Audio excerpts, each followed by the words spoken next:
zawwadakallahu taqwa. Doa beliau yang kedua adalah wa wajjahakal khaira haitsu ma kunta. Semoga Allah memberikan kau taufik untuk melakukan kebaikan setiap langkah. Jadi tidak ada celah kebaikan melainkan mengambil bagian daripada kebaikan. Mengambil bagian daripada kebaikan. Wa akhlafallahu ma anfaqtahu, yang ketiga ini, semoga Allah menggantikan apa yang telah engkau belanjakan di jalan Allah. Nah, ini terbukti kalau bahasa matematikanya, kalau orang berangkat umroh itu mesti hartanya berkurang. Tetapi justru itu kata baginda Nabi SAW, orang yang berangkat umrah itu menjadi membuat dia itu terhindar daripada kefakiran. Subhanallah. Orang yang suka pergi umrah, dia terjaga oleh Allah daripada menjadi miskin atau fakir. Subhanallah. Ini karunia yang sangat luar biasa. Jadi orang berpikir kalau ngambil katakanlah membiayai ini akan menjadi miskin atau apa, tidak sama sekali. Nah, subhanallah. Kemudian Bapak Ibu sekalian, selain daripada itu, maka alhamdulillah saat ini, mungkin sebelumnya juga sudah mengkaji manasik tentang umroh ini. Memang ini sesuatu hal yang wajib, walaupun kita akan sama-sama dibimbing, tapi sebelum berangkat perlu kita mengkaji tentang terkait dengan manasik umroh. Okay. Kemudian berikutnya menjelang keberangkatan kita dari rumah, maka jangan lupa untuk melaksanakan sholat sunat safar 2 rakaat. Sholat safar ini sesungguhnya tidak hanya untuk pergi haji.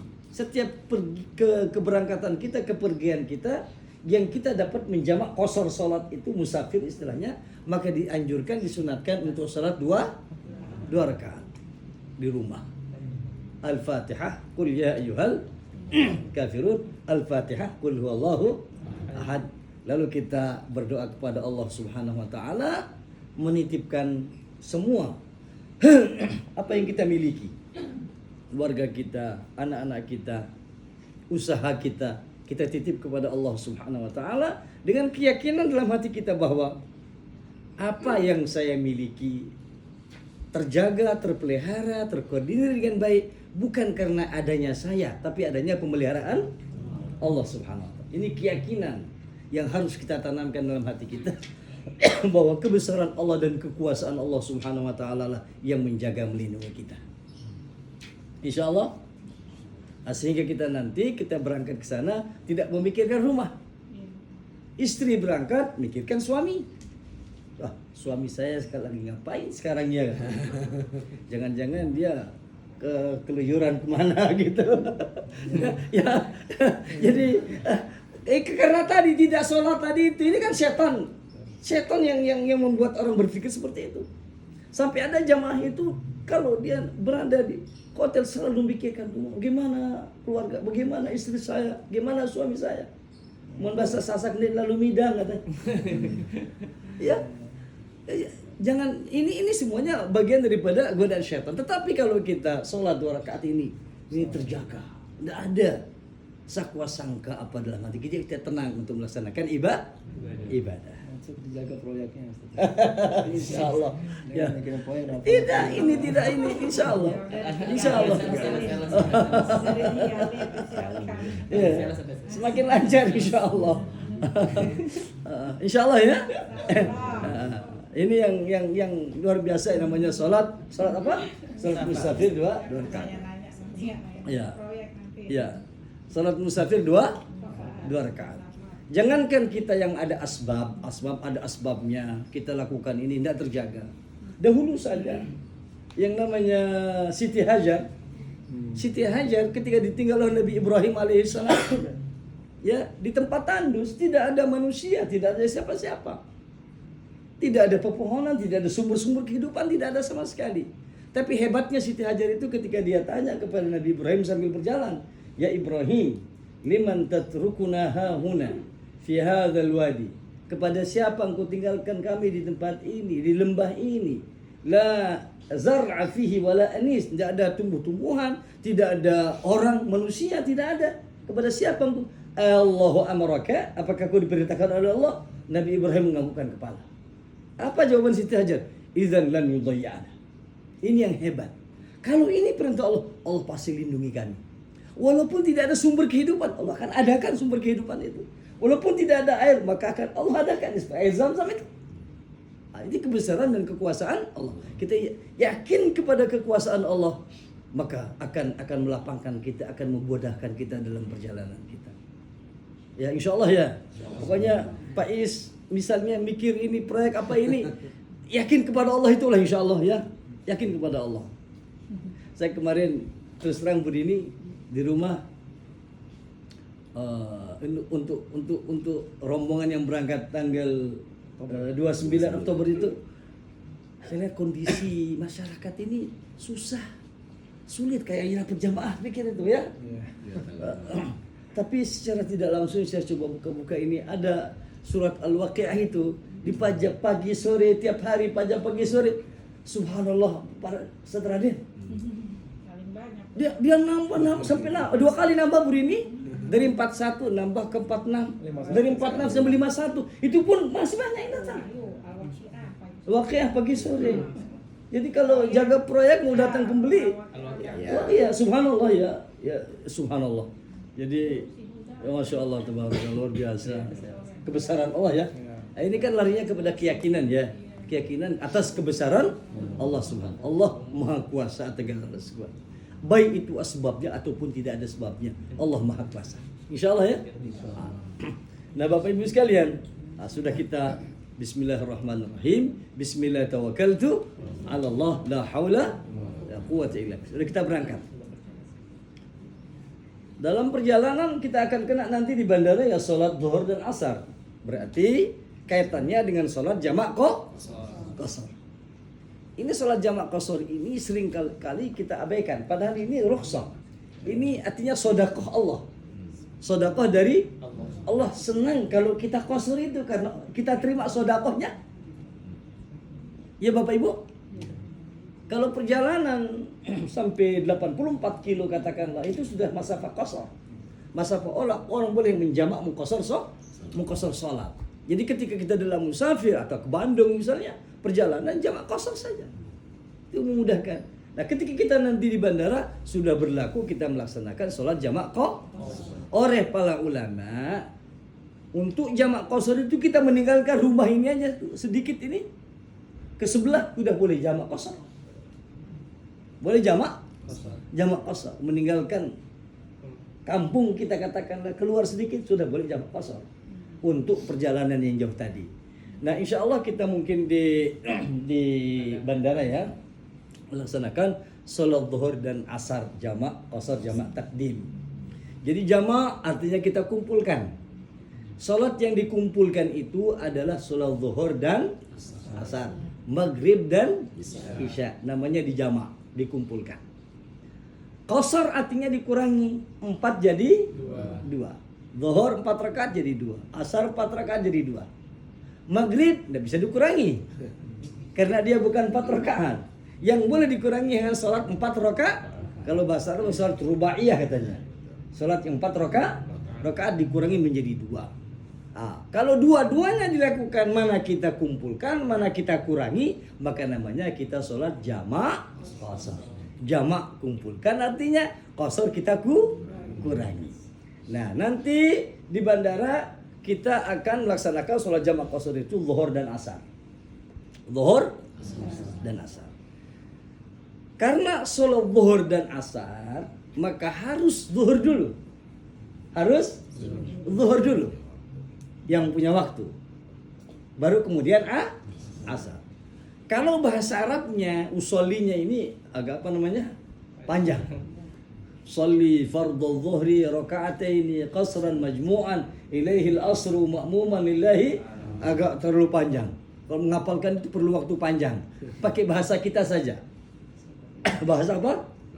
Bahasa kita, bahasa Indonesia. Aku sengaja sholat fardhu zuhur. Coba. Aku sengaja sholat fardu zuhur 2 rakaat jamak qasar mengikuti imam. Aku sengaja sholat fardu zuhur. Coba. Aku sengaja sholat fardu zuhur 2 rakaat. Jamak qasar. Mengikuti imam. Jadi kita salat apa? Fardu zuhur.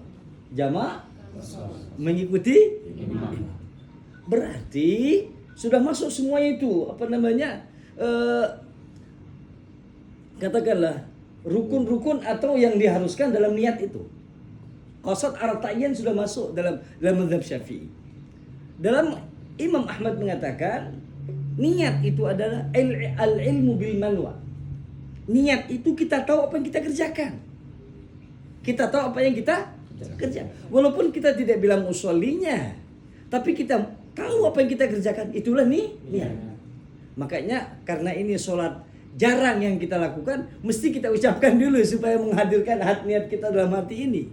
Aku sengaja sholat fardu zuhur 2 rakaat jamak kok mengikuti imam. Allahu Akbar.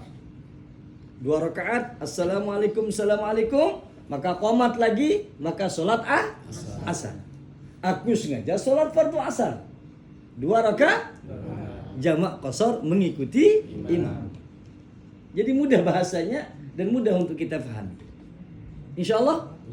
Jadi 2 rakaat zuhur, 2 rakaat asar. Tidak ada lagi sholat sunnahnya. Ya, tidak ada sholat sunnahnya. Kalau sudah melakukan sholat fardu ini, tidak ada sholat sunnah. Karena Rasulullah tidak pernah mencontohkan yang namanya sholat sunnah kalau melakukan sholat jamak qasar. Insyaallah. Alhamdulillah. Dan sholat ini tidak boleh diselengi. Zuhur dulu baru sholat sunat, kemudian asar. Hilang dia, tidak bisa dijamak. Karena diselingi dengan sholat sunnah. Jadi insya Allah faham kita, insya Allah artinya sholat jamak qasar. Harus berurutan atau? Berurutan. Misalnya dia sholat, ada tamu, dia ketemu dulu sholat lagi. Nggak bisa. Dia harus mualat, berturut-turut. Salat sunat pun dia tidak bisa lagi untuk melakukan salat asar kalau diselingi dengan salat sunat. Ya. Gimana insyaallah? Alhamdulillah. Kita sekarang berangkat naik pesawat. Kayaknya sampai di sana maghrib ini. Langsung ke 19.40 waktu. Iya, di sana. Iya. Sudah maghrib. Sudah maghrib. Jadi nanti untuk maghrib isya kita jamak di Madinah. Di Nabawi ya. Di Nabawi. Salat maghrib isyanya kita jamak di mana? Di Madinah. Kita jamak maghrib isya. Jadi kita tidak salat di atas pesawat. Tidak salat di atas pesawat. Seandainya kita mau salat sunat mutlak di atas pesawat atau membaca memegang Al-Quran, mungkin pegang Al-Quran baca, maka kita harus dalam keadaan tohara suci. Maka tayamum caranya. Bagaimana cara tayamum? Pertama ketika tidak duduk di kursi depan, kita niat tayamum, nawaitu tayamum. Aku sengaja tayamum untuk membaca Al-Quran. Ya. Nawaitu tayamum li qiraatil Quran atau li massil Quran. Li massil Quran untuk memegang Al-Quran. Karena kalau baca Quran tanpa wudu juga tidak apa-apa. Tapi kalau pegang Quran harus dengan wudu. Gitu. Aku sengaja baca Quran aku sengaja tayamum untuk pegang Al-Quran. Insyaallah. Tayamumnya bagaimana caranya? Pertama, niat tayamum sengaja untuk mau sholat sunat atau mau baca Quran, boleh juga. Ya, pukul ini niatkan untuk muka. Pukulan pertama untuk muka. Pukulan kedua untuk tangan. Pukulan kedua niat untuk tangan. Tangan kanan di atas. Terus diratakan. Ini selesai. Namanya tayamum. Dalam mazhab Syafi'i harus sampai siku. Tapi kalau seandainya sesuatu ada terjadi pada tangan kita, boleh sampai sini. Hadisnya sahih juga. Mazhab Hambali. Sampai pergelangan. Kalau ada sesuatu misalnya yang memberatkan kita sampai sini aja, ikuti mazhab Imam Ahmad bin Hanbal. Gimana insyaallah? At-tayammum dharbatan, tayammum 2 kali pukulan. Dharbatun lil wajhi, pukulan pertama untuk wajah, wa dharbatun lil yadain, dan sekali pukulan itu untuk untuk tangan. Tangan itu sampai sini mazhab Imam Syafi'i, Imam Ahmad sampai pergelangan. Boleh, dua-duanya sahih. Insyaallah? Alhamdulillah. Ini tayammum. Selanjutnya Bapak Ibu sekalian, lalu kita sampai di Madinah. Ini kan sesuai dengan perjalanan. Jakarta ke Madinah, sampai di Madinah, maka kita proses paspor, ya, pemeriksaan paspor, imigrasi, lalu kemudian keluar, maka naik bus berangkat menuju ke hotel kurang lebih setengah jam dari bandara ke hotel. Alhamdulillah lebih cepat naik pesawat. Oh iya. Dulu, ini Iya. rezekinya kita semua ya. Iya, luar biasa ini. Langsung ke Madinah ini. Seharusnya pakai bus dulu 6 jam. 6 jam. Dari Jeddah ke Madinah. Ini langsung ke Madinah. Alhamdulillah. Ini karunia Allah yang sangat luar biasa. Ini kan baru semuanya rezekinya. Iya. Jamaah yang baru. Inggih. Insyaallah Bapak Ibu, Insyaallah. kita sampai di Madinah. Salat maghrib dan isya kita bisa sama-sama salat nanti, melakukan maghrib dan isya bisa di Masjid Nabawi. Ibu-ibu sama ibu-ibu, bapak-bapak sama bapak-bapak bisa, atau mau di pelataran ini juga bisa, laki dan perempuan bisa. Isa. Iya. Hah? Malah sholat Isa berjamaah di Masjid Nabawi. Tidak bisa kayaknya. Agak Karena dulu ya. proses. Iya, proses. Prosesnya lama ya. Ya, jadi di pelataran kita. Ya, bisa di pelataran. Salatnya berjamaah. Boleh. Boleh. Ya. Mudah-mudahan dapat pinjaman itu Pak Raden. Apa? Yang kayak kemarin tuh pinjaman. Mana di desa? Yang itu pas di Mekah. Kamu Iya, pas mau. koordinasi selama di Madinah. Pinjam hari Biasanya pas ini ya, pas Iya. apa? Biasanya pas Tawaf. umroh, Oh, pas iya. tawaf dipakai itu. Pinjam dari sini ya, apa ya kita bawa? Kita bawa dari sini pinjam kemana gitu. Saya udah di sana semua. Tapi karena jumlah kita sedikit, mungkin tidak terlalu ini. Kalau ada sih alhamdulillah. Oh, kalau ada ya, alhamdulillah, Banyak enak. jual sebentar saya Terus kemudian tahajud bisa. Ya. apa namanya, ini ke Madinah berarti tujuan kita Masjid Nabawi, Masjid Rasul Sallallahu Alaihi Wasallam, dan berziarah kepada baginda Rasulullah Sallallahu Alaihi Wasallam. Bapak Ibu sekalian, untuk ziarah ke Rasulullah ini agar hati kita ini hidup tidak mati, artinya hidup terus, senang, bahagia, gembira, rindu kepada Rasul Sallallahu Alaihi Wasallam ketika kita berada di sana, maka diperlukan kita untuk mengenal baginda Rasulullah Sallallahu Alaihi Wasallam. Jadi Bapak Ibu sekalian, Rasulullah Sallallahu Alaihi Wasallam itu adalah, beliau itu adalah Imamul Anbiya wal Mursalin, imamnya para nabi dan rasul, hamba Allah yang paling mulia di sisi Allah. Hamba Allah yang paling mulia di sisi Allah. Ada namanya tempat di akhirat itu al-maqam al-mahmud, maqam syafa'ah. Jadi tidak ada yang bisa untuk memberikan syafaatul kubro, uzma nanti di akhirat. Semua para nabi-nabi ngangkat tangan semuanya. Semuanya mengatakan kembali kepada Muhammad. Maka Rasulullah SAW lalu diperintahkan untuk sujud. Beliau sujud. Ketika beliau sujud, maka Allah mengatakan kepadanya, "Ya Muhammad, hai Muhammad, irfa' ra'saka washfa'." Angkat kepalamu ya Muhammad, berikanlah syafaat. Berikanlah syafaat. Bapak Ibu sekalian, ketika beliau mengangkat dan dikatakan memberikan syafaat, apa kata beliau Nabi SAW kepada Allah?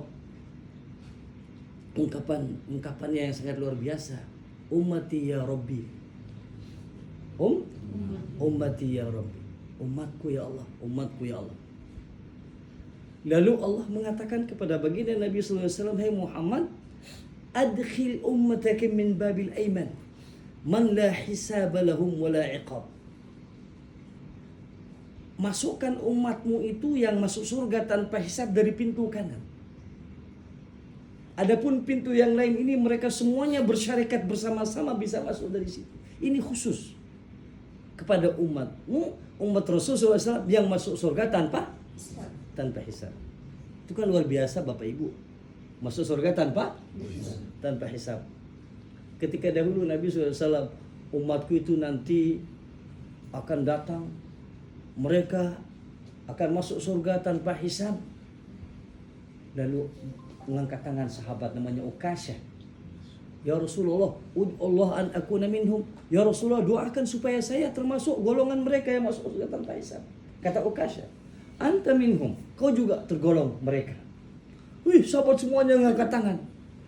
Kalian sudah didahului sama Ukasyah. Tetapi Rasulullah memberikan sifat-sifat mereka yang masuk surga tanpa hisab. Di antaranya adalah la yatatayyarun.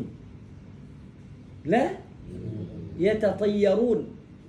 Jadi sifat mereka itu di antaranya adalah tidak suka untuk tatayyur. Kalau tatayyur itu bahasa kita ada gagak, burung gagak ya. Tandanya itu gini-gini. Anda bapak ini kan banyak kadang-kadang ya. Oh tandanya biasanya mohon maaf, ada orang pergi mau nagih hutang, ada gagak lewat, gagak, ini tanda sudah tidak ada di rumah, dia balik. Tidak jadi pergi nagih hutang karena ada gagak, itu isyarat. Semua tatoyur seperti ini itu tanda kalau diyakini orang itu tidak akan masuk surga tanpa hisab. Karena sifatnya seperti itu yang disifatkan oleh baginda Nabi Sallallahu Alaihi Wasallam. Orang mukmin, Islam yang beriman, yang mukmin, tetapi dia tidak ada tatoyurnya, tidak ada tasya'um. Insyaallah.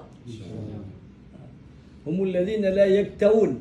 Yaktawun itu diantara adalah mensetrika ini dengan air besi, dengan besi panas itu. Ya, itu al-kiwa namanya itu.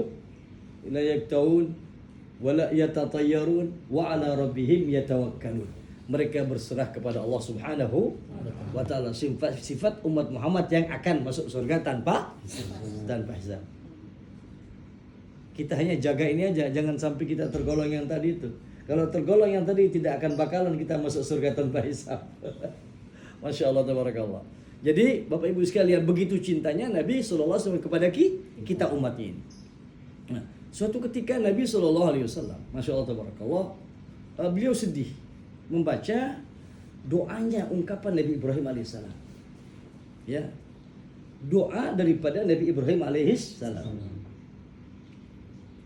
Surah Ibrahim, wa idh qala Ibrahim rabbi ij'al hadzal balada aminan wajnubni wa bani an na'budal asnam rabbi innahunna adlalna katsiran minan nas. Doanya Nabi Ibrahim, wahai Tuhanku, itu patung-patung berhala itu banyak menyesatkan orang. Faman tabi'ani fa innahu minni. Barang siapa yang mengikuti maka dia termasuk golonganku. Wa man asani fa innaka ghafurur rahim. Barang siapa yang durhaka kepadaku, kata Nabi Ibrahim, maka sesungguhnya engkau Maha Pengampun ya Allah. Jadi dimohonkan ampun untuk umatnya Nabi Ibrahim kalau ada yang salah pada itu. Jadi Rasulullah membacanya itu sedih bagaimana perhatian Nabi Ibrahim kepada umatnya. Kemudian beliau baca lagi tentang Nabi Isa alaihissalam. In tu'adzib